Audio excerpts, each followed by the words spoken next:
Welcome to Stories with Traction, unedited and unfiltered. These are real conversations with leaders who have walked through trials and triumph.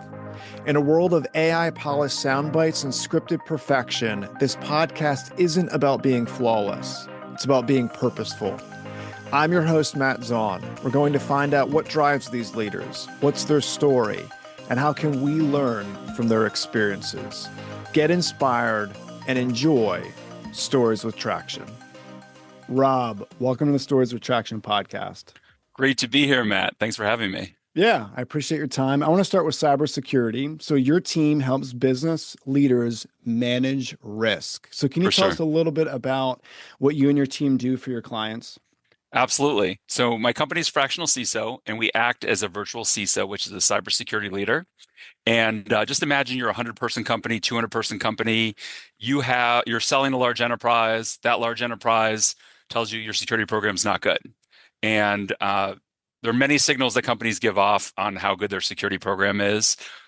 We help to analyze the environment, look at the company, build a great security program, and then help them tell their story to the large enterprise so that they can make that sale. So even though I'm in cybersecurity, we are a sales enabler, and it's our job to, both fix the problems, but then really paint a good picture so that our clients can make that sale to the big company. Yeah, so I feel like a lot of companies admit that cybersecurity is important, right? I don't think anyone disputes or debates the importance of cybersecurity. For sure. But why do you think a lot of companies don't take it as a top priority? Yeah, it really shouldn't be a top priority. So the top priority has got to be sales, right? So if you're not selling, if you're not making money, you're going out of business. Second thing is you have to worry about your product delivery. Like if your solution, if your product isn't going out, if you're not meeting customer needs, you're going to go out of business also. So then, and then there's customer service and all those things. So we've got to be priority 4, 5, somewhere around there. I think to me, the problem is when cybersecurity is priority number 100, that's a company that is not probably assessing their risk appropriately. And the challenge is just like with a lot of topics where the impact can be tremendously high, but the occurrence is very low. So you're often, for most companies, you're probably talking sub 3% chance of an incident in a given year. Now, to focus on that is quite difficult. Now, the problem can be catastrophic. You literally could go out of business. Even if you don't go out of business, you could be facing, millions of dollars in costs. You could have irate customers. You could have regulatory fines, right? The consequences can be quite high, but it's really difficult for folks to mentally balance what kind of effort should they be spending on something that is not that likely to occur. And then what level of effort should they be putting there? So, so we totally get that. It's our job to help prioritize smartly so that we're not disrupting their operations, so that we're not inhibiting sales, but that we're helping them be successful and going to market and selling appropriately and really bridging that trust with the large enterprise. So the large enterprise sees the organization, they're taking security seriously, and it's not, just some sort of paperwork exercise, but they're actually demonstrable things with the technology and with their processes and the paperwork. So I really appreciate that honest answer. I appreciate the honesty and all that. You listing it as the 4th or 5th priority, I think that speaks to your integrity, right? You're not saying it's the number one thing people should worry about, or clearly it's important, right? But not number one. I also appreciate you putting numbers to it. You said sub 3%, though it could be catastrophic, right? Someone might have been in business. It could be catastrophic. Yeah, I mean that's the problem. You say, it's unlikely to occur, but when it does occur, it could be. Companies have gone under, companies have lost significant market share, and companies have just been totally hamstrung for days, weeks, months because of cyber attacks sometimes. So it could be devastating, right? Sure. Someone could have worked decades to build their business to where it needs to be, and then could all be stripped away based on this. So even though it can be, here's what I find fascinating that I really want to talk with you about. So even though it can be absolutely catastrophic, you're dealing with someone's baby, right? Especially if they're the founder, they're the owner, they built it up, and then it could be absolutely devastating. I find it interesting that on your LinkedIn, you say, follow me for humorous, actionable cybersecurity advice. Yes. I've never heard before like that. So Yes. the even though we're talking about something that again could be catastrophic, you put an element of humor to it. Why? How? Take me with your line of thinking on bringing people in through comedy. Yeah. Well, I mean, obviously, cybersecurity is the most interesting topic in the world. So say cybersecurity professionals. But to the most of the population, it's not that interesting. There's usually a lot of technical details. There's a lot of process stuff. Things that are often not that interesting. We use humor. I use humor. One, I just use humor in general. That's kind of my nature. But either you need to tug at someone's heartstrings when you're telling a story, or you need to make them laugh. So I like to make them laugh. I have a series of skits I do with different wigs. I don't know if this were a video podcast, you'd see that I have beautiful zero hair on my head. So I use wigs to sometimes play different characters and tell a story. Recently, I've used some AI babies in my videos, which some folks like, where the baby is answering cybersecurity questions. But the idea is we have a valuable message, but telling people you really should turn on MFA is not that interesting. But telling a kind of humorous little skit to get them to turn on MFA, that's something that can cause someone to take action, or at least think about it for a second, as opposed to yeah, I should also eat my vegetables and brush my teeth. I get it. I don't want people to miss what you're saying because here's why I find this so fascinating. So you have an MBA from Kellogg School of Management. That's Uh-huh. no joke, right? So it's in like, and people might watch some of these skits you put out and they wouldn't realize that behind your organization, clearly you have wisdom as far as how you handle your business, handle other people's business.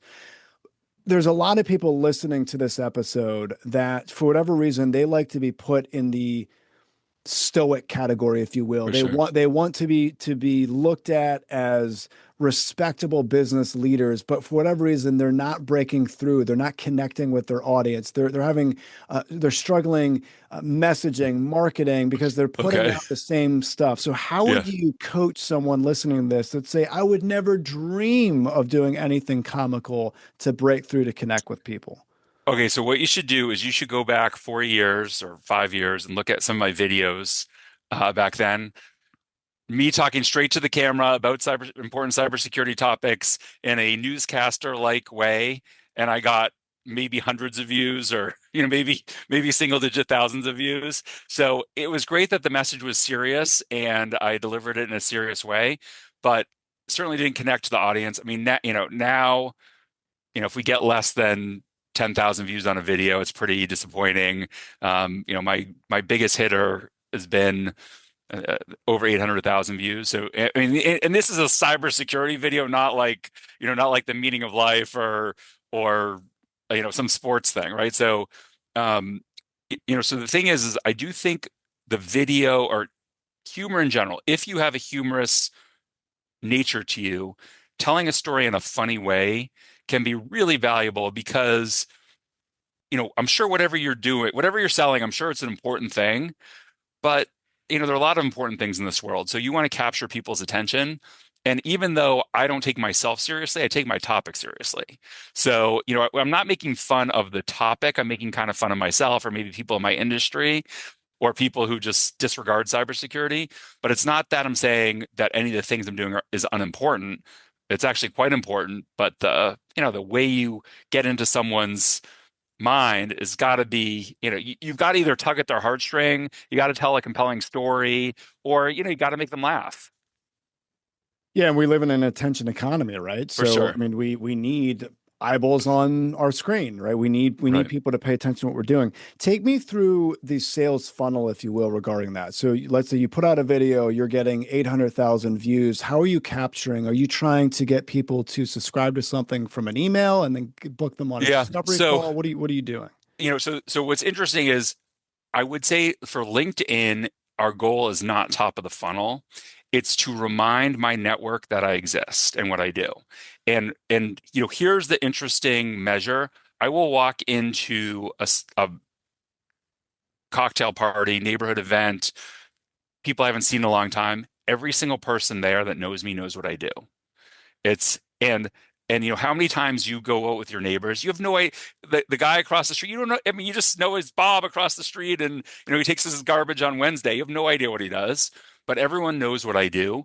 So that my goal in LinkedIn and my LinkedIn messaging is really just to remind people what I do on a periodic basis. Our top of the funnel activities are, I would say, more traditional SEO, email marketing, advertising, those sorts of things. But this is really a referral. The LinkedIn bit is more a referral activity to remind people, hey, if you do have a cybersecurity need, if your friend has a cybersecurity need, come to us, we can help. And oh yeah, I know Rob does that because I saw a video from him last week. But yeah, we probably could do better on the capture and that sort of thing. We do have a monthly newsletter where I write a humorous article like about something that's happening in my life and tie that to, important cybersecurity concept. But for the most part, I would say, I say this on calls with my prospects. I'm the least salesy salesperson you've ever met. I will oftentimes try to not sell them on what we're doing, and really make them uh, convince me that what they need is our services. Um, but uh, you know, but the LinkedIn bit, I think, a lot of people are using wrong. They send out a message and then they connect with someone and they say, hey, you know, buy my tool, buy my service, whatever, and that person clicks, delete right away. So, I'm more of just like get my message out there and then let people come to us when they have that need. I think it's also the nature of our business, which is everyone's cybersecurity needs. It's like you're going to have this occurrence happen one, two, three times in your career. So if I'm hitting everyone all the time, like what are the chances this is the 2 month period where they're actually looking for our types of services? So it's more like I just want to be out there and let folks come to us when they're decisional, when they're thinking about us. Sure. So you said let people come to us. So take me through your buyer journey. So let's say Yep. you have a phone call with someone. How long typically does it take to go from prospect to client? If it's someone who's actively looking, it's probably a 60-day activity. So, they came to us for some reason, they were searching for us, they got referred to us. They come to us and say, "Hey, we're trying to land this big deal with the client. The client said you need a better cybersecurity program. We decided we wanted, we weren't going to hire a full-time CISO. CISO is Chief Information Security Officer. We're a 200-person company. Doesn't make sense for us to hire a full-time person, but we definitely need, all the things. We need risk management, vendor management, all the elements of a security program. So they're going to outsource that, or potentially outsource that to us. They come to us. We have a discovery call. Usually a week or two later, we have another call, kind of get really into the weeds. And then, I would say for the most part, they're going to make a decision within a few weeks. Sometimes it's not budgeted. So sometimes, that process starts and then it's delayed to the end of the year. And, we start for the following calendar year or fiscal year.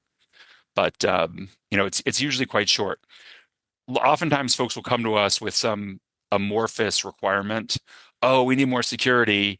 And those are the ones, as I say, I want to really make them convince us that they want our service because, we don't want to sign with them and then, nothing happens and they're not happy and it's a waste of everyone's time. So, typically the client knows that they're ready to do something. Either something happened, their investor told them they had to make it happen, their client told them, prospect told them that they need a better security program and we show up.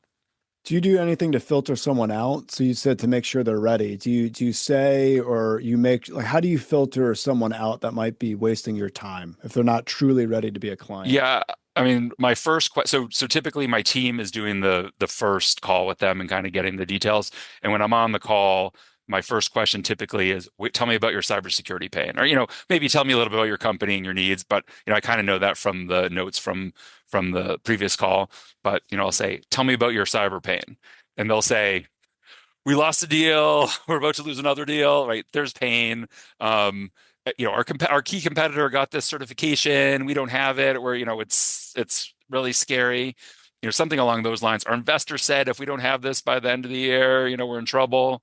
Um, those are all things where there's an actual pain, and versus, oh, that would be good if we had some cybersecurity. Yeah, that's true, but are you willing to pay for it? Yeah, it's like the aspirin versus vitamin, right? You don't For want to tell sure. people that want a vitamin. They got hit with a shovel over the head. They need that Yes. aspirin, right? They So I think they need the painkiller for sure. for sure. All right, so I want to talk a little bit. I want to backtrack a little bit. I want to talk Yeah. about you as a teen. I really Yes, like unpacking how did people get to where they are now? for And I sure. feel like there's a lot that we do as teens that mold us into who we are as business leaders. So if I were Yeah. to ask teenage Rob what Yeah. he wanted, what would be some of the responses that I would have gotten back? Yeah. So I'm going to go back to 10 years old, preteen, because I can tell you I was 10 years old. And so this was the mid 80s. I have a few years, and my parents bought an Apple IIc. We had an actual computer in our house, if you can believe that. Wow. So that was pretty awesome. And 10-year-old Rob Black was playing on that computer all the time. I was learning to program, I don't even know what you did with the computer. I mean, I played games and programmed it and, tried to convince my parents to do word processing, but, um, so loved computers from then. I think I can't remember if I had a school computer maybe a little bit before then. So I always really liked computers. I was a math and science kid. My dad, as a teenager, said, you would be a great sales engineer. Those guys make a lot of, he worked for a technology company. He's like, those guys make a lot of money. They're very technical.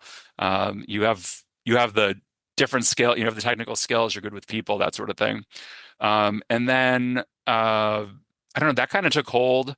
I got a couple of engineering degrees when I went to college. I don't know that I literally was going to be a sales engineer, but certainly something in my mind. And then I had a number of technical roles.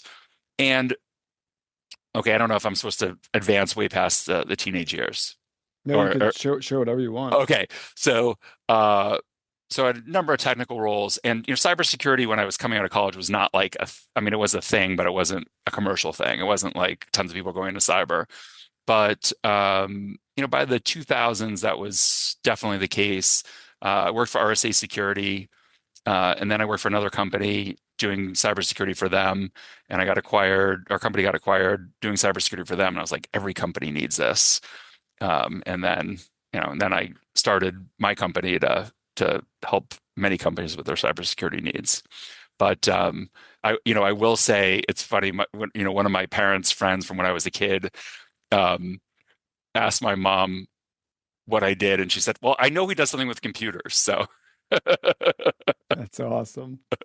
That's awesome. So you said something I do want to unpack. So you'd mentioned engineers, yeah, and I know that you speak to a lot of business leaders. yeah, So I feel like there's a lot of people out there that when they have a story or they have a message to share, they get really excited about sharing that. But sometimes the person on the other end isn't excited to receive it. for And sure. what I'm getting at is it's different to speak to an engineer than it is to speak to someone in C-suite. So how would you change messaging if you were to share with someone something that you do from a cybersecurity perspective? How do you change your messaging strategy, or how do you tweak your stories from an engineer or let's say a manager to a C-suite executive? I would actually probably have a similar message. It just would be more geared toward the executive than it would be toward the engineer, but it should resonate with both. And the thing I talk about is with cyber risk is being able to quantify the answer. So a lot of times folks in cybersecurity will say you have a high risk. Well, what does that mean? I don't know. It means something, right? A high risk in one context and another might be quite different, right? So, if your kid's walking across a busy street, is it a high risk they're going to get hit by a car? I don't know, but certainly something you want to mitigate. Um, but if you put things in percent and dollars, it can really resonate, I would say, with both audiences. So if you say there's, instead of high risk, a 10% chance of a $5 million loss, everyone can be calibrated. So now you're talking to the CEO of GE or some large company. They're like, oh, I can live with that. $5 million, that's not that big a deal. But you talking to the CEO of a $5 million revenue company, he's like, that's existential.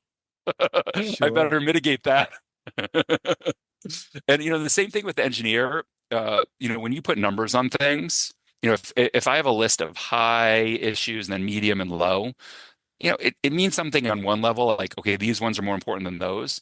But if I have a 10% chance of a $5 million loss, a 5% chance of $1 million loss, right, I can calibrate, okay, how much effort do I need to spend to mitigate that issue? And that really resonates, I would say, with both audiences because the engineer likes numbers and the senior manager likes talking in terms of business metrics as opposed to high risk.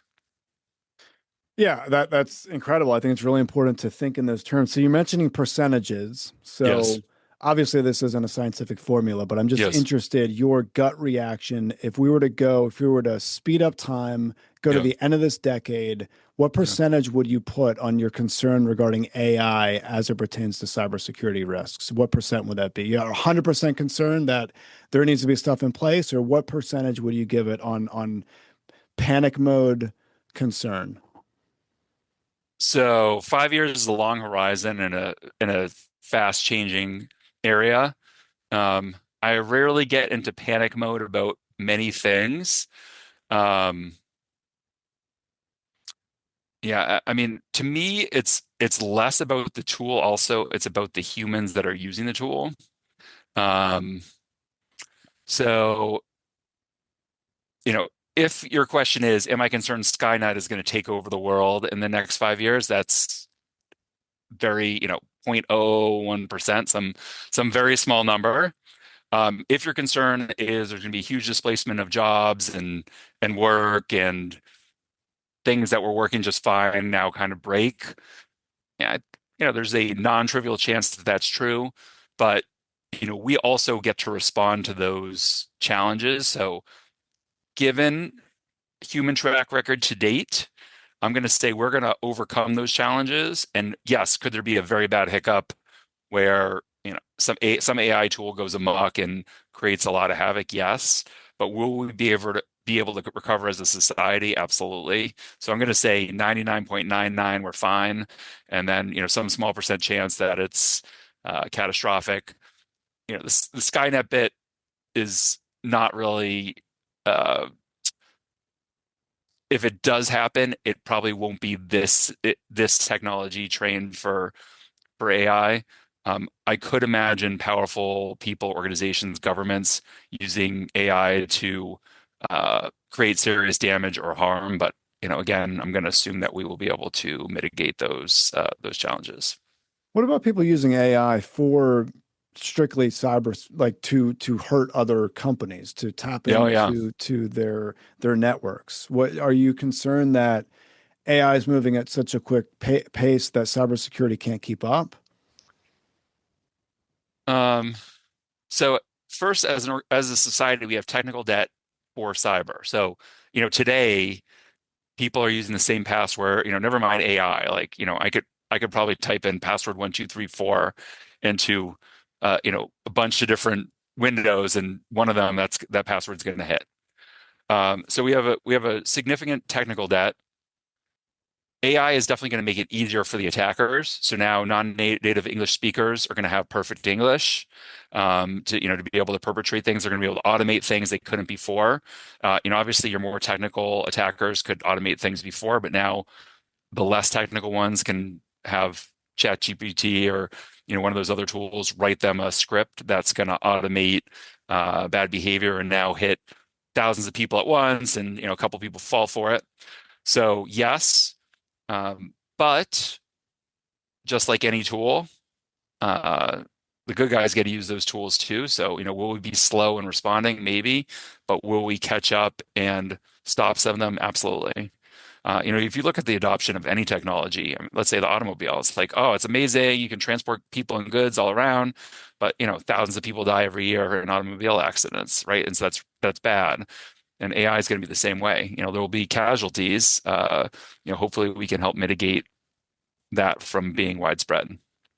Yeah, it's definitely going to be one of the biggest double-edged swords that I think we've experienced as a society. But I do appreciate the wisdom you brought to that for sure. So I'm sure there's there are individuals listening that they are interested in making sure that they have a cybersecurity plan in place. They don't know where to start. Yeah. What would be some points you would say, A, B, and C, where would someone start if they haven't truly implement the security plan that they need? Yeah. So I think if you're really starting from scratch, I would go to your ChatGPT, Grok, Claude, one of those tools, and say, describe your business a little bit, describe some of your controls, and say, what 5 things would you recommend that I do to my business from a security standpoint? My guess it's going to spit things out like turn on multi-factor, make sure you have good password management, make sure you're patching your servers, right? So, basic advice, but that could be tuned to your business along those lines. I would add a good incident response plan is extremely valuable.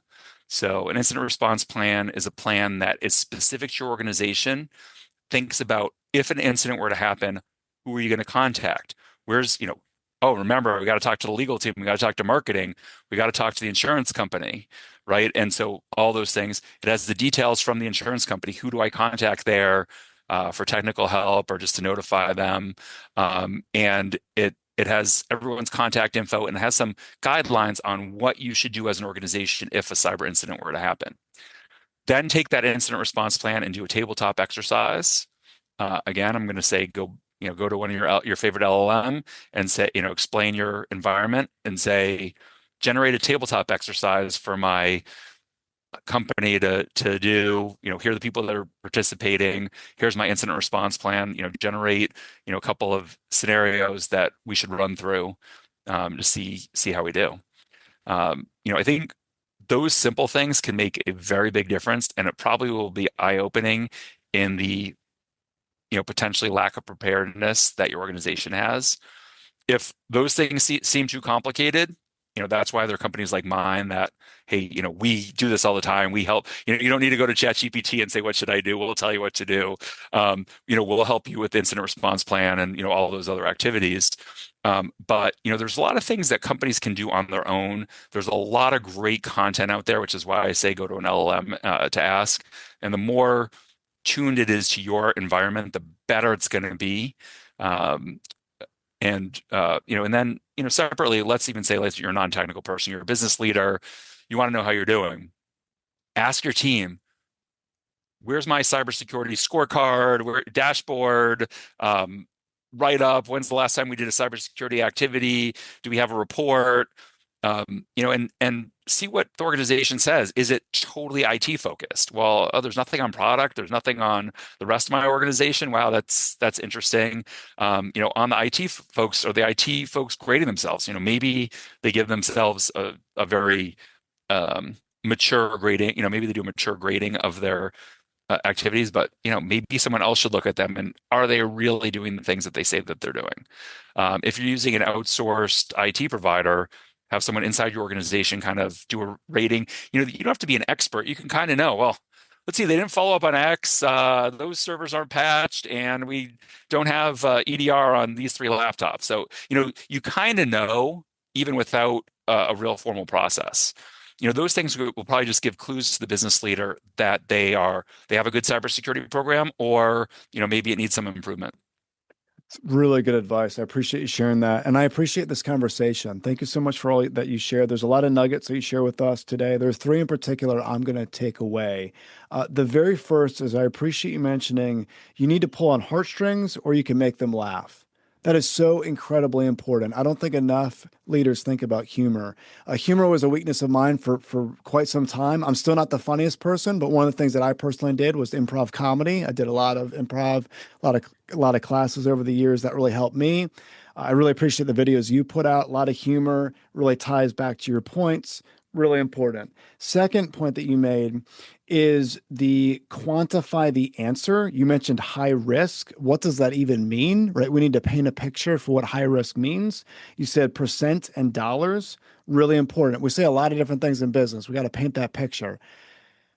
I think a lot of times we paint the picture with storytelling, paint the pictures with the messages that we're conveying, which you spoke to. And then the third and final point, that incident response plan, you mentioned lists, steps, right? Do it logically now, before these intense emotions take place, right? List out all the steps so when something happens, you know what you need to do. And before everyone's all flustered and they have no idea what to do, it's really good to plan now. It's really like fix the roof right before it starts to really leak. So I appreciate that, Rob. If anyone wants to get more information on what you do, they want to reach out to you for your services, where's the best place they can go to get that info? Yeah, I'll give two places. So if you're not in the buying mode right now, just connect with me on LinkedIn, follow my content. You'll learn something about cybersecurity. Hopefully you'll laugh on occasion. And and obviously, and if you're actually interested in getting your cybersecurity needs met in the short term, visit us at fractionalciso.com. Really easy to contact us on that from the website. We have a great blog content there, so you can sign up for our newsletter, or you can just click the contact us, and we will get back to you hopefully really quickly. Perfect. I'll include that in the show notes. People could just click and go from there. Thanks again, Rob. Really appreciate your time today. Great. Thank you very much, Matt. Thank you for listening to the Stories with Traction podcast. If you found this discussion helpful, please leave a review, since positive reviews help others find these conversations. New episodes drop regularly, so stay tuned. And remember, if you want to persuade with power and inspire those around you to take action, you must share more stories.